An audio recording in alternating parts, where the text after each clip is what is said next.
నమస్కారం ఈటీవీ 360కి స్వాగతం. ముందుగా ప్రధాన అంశాలు. సామాజిక మాధ్యమాల్లో దూషణలకు పాల్పడితే ఇక దండనే. ప్రత్యేక టాస్క్ ఫోర్స్ ఏర్పాటుకు సీఎం చంద్రబాబు పచ్చజెండా.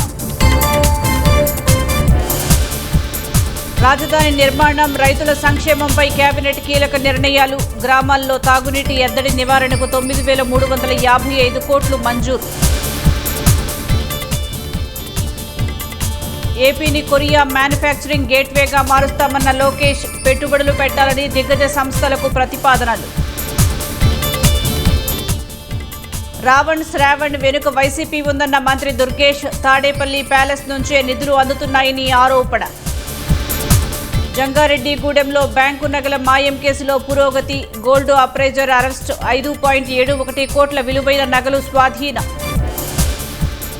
సుప్రీంకోర్టులో పిటిషనర్ ప్రవర్తనతో ఉద్రిక్త వాతావరణం. విచారణ సమయంలో పేపర్లు గాల్లోకి విసిరి దురుసు ప్రవర్తన.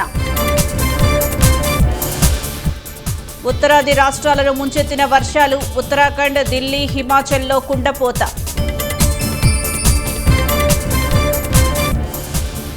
పరస్పర దాడులను నిలిపివేసిన అమెరికా, ఇరాన్. శాంతి చర్చల కోసం రంగంలోకి దిగిన మధ్యవర్తులు.